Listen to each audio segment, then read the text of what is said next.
सदन में आज स्वास्थ्य बजट पर चर्चा के दौरान डुमरी विधायक जयराम महतो ने भी अपना पक्ष रखा और उन्होंने सीधे सीधे ये कहा कि जब मंत्री या विधायक या कुल मिलाकर माननीय कहें, अगर वो बीमार पड़ते हैं तो महंगे हॉस्पिटल में अपना इलाज कराते हैं। अभी देख लीजिए, वित्त मंत्री बीमार पड़े हैं तो वो ऑर्किड में इलाज करा रहे हैं। महुआ मांझी भी अभी जब दुर्घटना की शिकार हुई तो उनका इलाज भी ऑर्किड अस्पताल में ही चल रहा है। पिछले दिनों जब इरफान अंसारी बीमार हुए थे तो वो गुजरात चले गए थे इलाज कराने। ये कि अगर बड़े लोग इलाज कराने बाहर जा सकते हैं, लेकिन गरीब जैसे ही बीमार पड़ता है उसे अपनी जमीन तक बेचनी पड़ती है। ये व्यवस्था कब सुधरेगी? और इसी व्यवस्था को सुधारने के लिए उन्होंने कहा कि जब तक माननीय रिम्स में अपना इलाज नहीं कराते तब तक ये व्यवस्था नहीं सुधरेगी और इसके लिए जरूरी है कि रिम्स और सरकारी अस्पतालों की सुविधा बेहतर की जाए।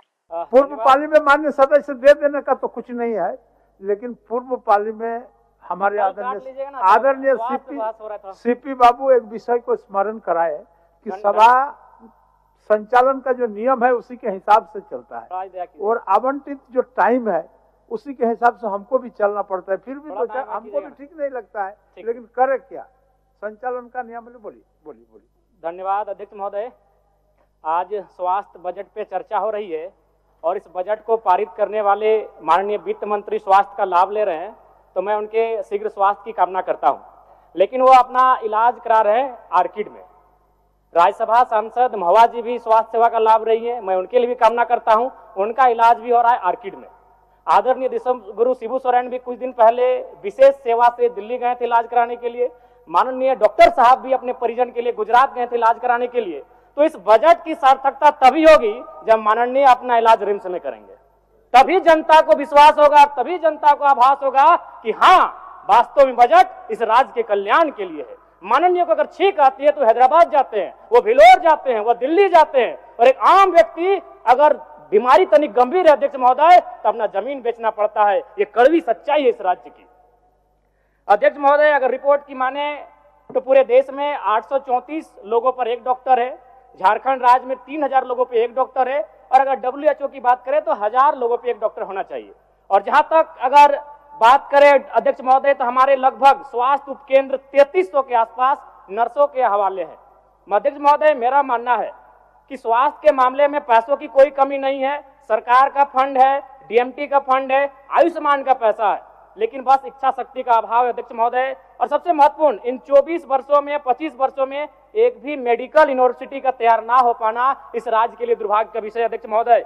अध्यक्ष महोदय, मैं कहना चाहूंगा, प्राइवेट स्कूल, आज थोड़ा समय दिया जाए, प्राइवेट स्कूल और प्राइवेट हॉस्पिटल की मनमानी एक आम व्यक्ति को गरीबी से दरिद्रता की ओर लेकर जाएगी अध्यक्ष महोदय। इसलिए मैं माननीय स्वास्थ्य मंत्री से कहना चाहूंगा, जो अभी मुख्यमंत्री गंभीर बीमारी योजना है उसमें 2-4 बीमारियों को नया ऐड किया जाए। महोदय 30 सेकंड हमको थोड़ा गृह पे थोड़ा 30 सेकंड दया कीजिएगा। चलिए आप रखिए, बात रखिए। अध्यक्ष महोदय, गृह विभाग की अगर बात करें तो 4919 पुलिस के पद रिक्त, उनके आवेदन की तिथि 21 फरवरी 2024 थी, लेकिन अभी तक उसकी भरपाई नहीं हो पाई है।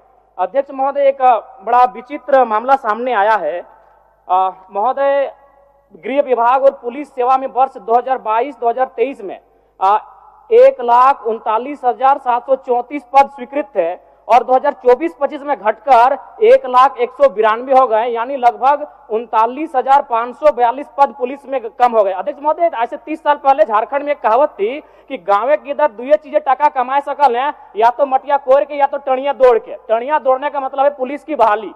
और हमारे पूर्वज जो पहली नौकरी लिया करते थे गाँव में, वो चौकीदार पुलिस की बहाली लेते थे और 40,000 की कटौती, जबकि हमारी जनसंख्या बढ़ रही है, हमारी आबादी बढ़ रही है और 40,000 पद कम किया गया अध्यक्ष महोदय। ये कहीं ना कहीं गंभीर विषय है, मैं आपको ये कहना चाहूंगा। अध्यक्ष महोदय, बस कमी समय में अपनी बात को खत्म करेंगे। एक मामला है, थोड़ा संज्ञान में देना चाहेंगे मंत्री जी को, थोड़ा गंभीर मामला है। हमारे बोकारो जिला के कागज भेजवा दीजिए। थोड़ा सा सुन लिया जाए, थोड़ा 30 सेकंड में खत्म कर लेंगे। बोकारो जिला के 9 प्रखंड, कसमार, जरीडी, पेटरवार, गोमिया, बेरमो, नवाडी, चंद्रपुरा, चास, चंदनक्यारी, 9 प्रखंड के सामुदायिक स्वास्थ्य केंद्रों में आउटसोर्सिंग कर्मी जो हैं वो अनिश्चितकालीन धरना पर हैं। उनका जो है 5-6 महीने का वेतन नहीं मिला है। माननीय स्वास्थ्य मंत्री डॉक्टर साहब कृपया इस मामले को संज्ञान लेंगे और 5-6 महीने से उनका आउटसोर्स कंपनियों में माननीय सदस्य